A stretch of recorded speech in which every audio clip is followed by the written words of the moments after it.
Okay, this water comes from the well submersible pump from outside, comes into this line here, comes down to the T at elbow and to a T, goes to the pressure tank which sits there, and then from the T off the pressure tank it comes through and goes in to a mixing tank. The mixing tank allows a chlorinated system from this chlorine system. It goes and ties into the line that comes in from the well pump. It also goes to the pressure tank, and it allows the chlorine time to mix in this tank to help reduce sulfur. It comes up, goes around, and then ties into this regenerating charcoal filter. Filters the water, removes any chlorine residual and muck or whatever coming in through the filtered water.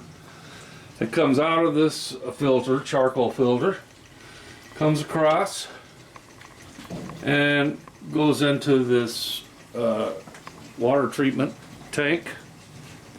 This tank further reduces any iron or sulfur into the system.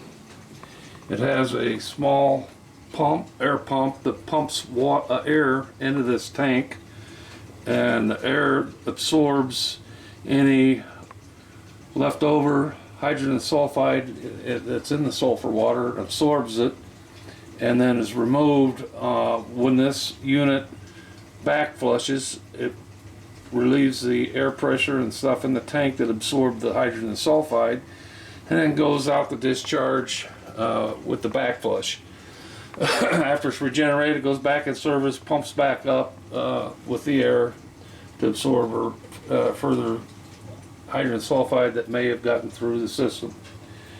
From there, the water goes through the distribution header, goes across, and comes into this unit header there, where I have a whole house filter again to remove any solid residuals, and then from there the header comes across, it goes on down, comes down to a booster pump that boosts the header system up to about 70 pounds, because it's a two-story house, so it boosts the pressure up through the showers and stuff upstairs. But on the header prior to the pump and after this filter,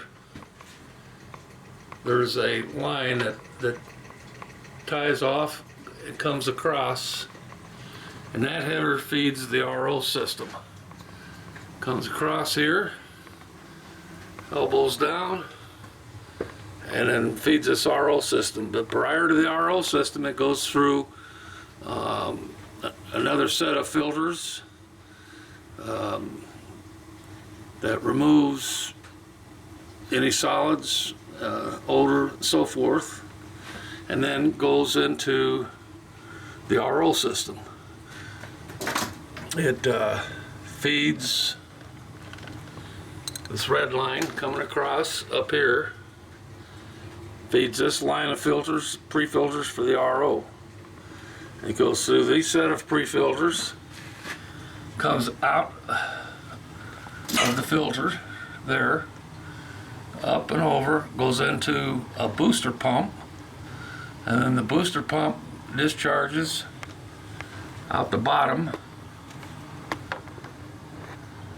comes through this line here, this other red line, and then crosses over and comes and feeds right here into the membrane unit. From the membrane unit, it comes over, crosses on the outlet of the membrane member. One section, the bottom black, goes through a flow restrictor, and from the flow restrictor into the back of the permit pump, and out the permit pump discharge on the back side. That's the brine on the back side, then goes out to a header that discharges to the sewer system through a drain. On this side of the permit pump, which coming off of the blue line on the membrane unit, blue line goes over and feeds the input of the permit pump, and the discharge is out of the permit pump, comes over and tees in to the DI filter, and the other side feeding through this unit here that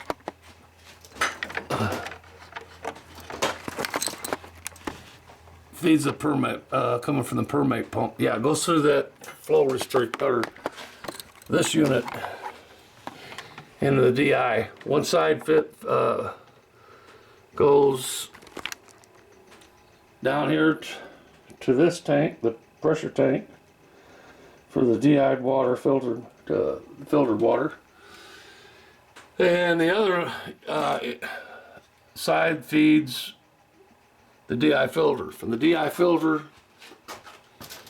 it comes over, goes through the charcoal filter. From the charcoal filter, it feeds the UV light system, and then from the VU light discharges out the bottom here, comes over and feeds one line that goes to the refrigerated water ice maker, and another line that feeds up and goes up to the tap, up to the sink. So I just want to clarify where it comes off the membrane over to the permit pump, and then the permit pump discharges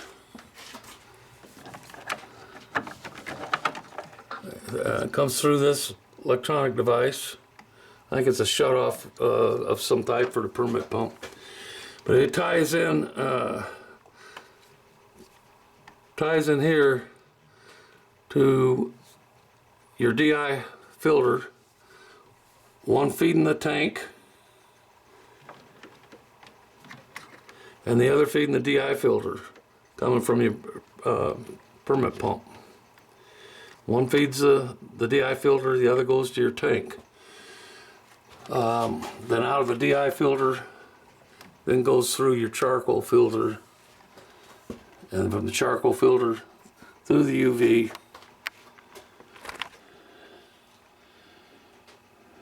and out. So there you have it.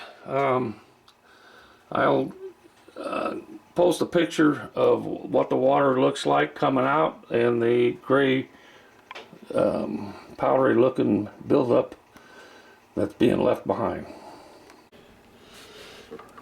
What I have here is a container that goes in my coffee maker, and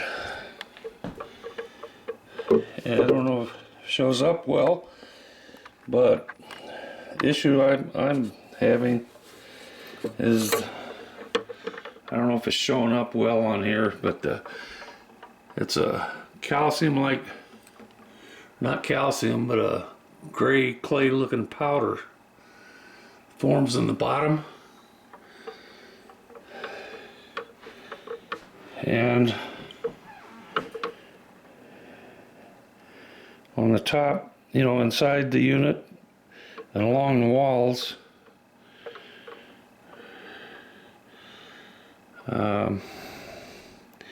some kind of white looking residue.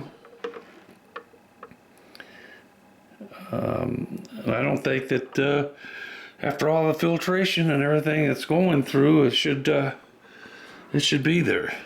Yeah. Here's the faucet. When I turn the unit on, at first it kind of runs clear, but then it starts turning yellow.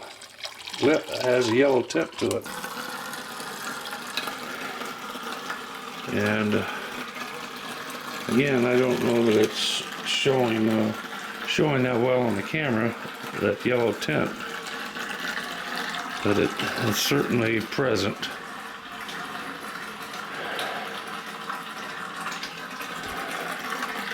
After you let it run a while, of course, after the heat and everything goes off and it starts running cold, then you lose that yellow tint.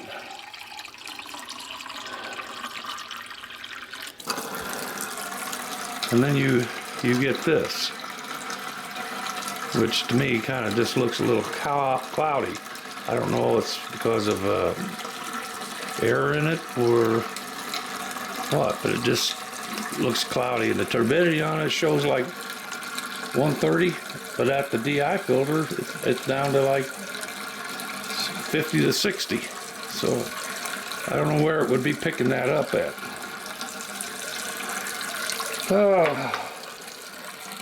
Hopefully you can help me get this figured out.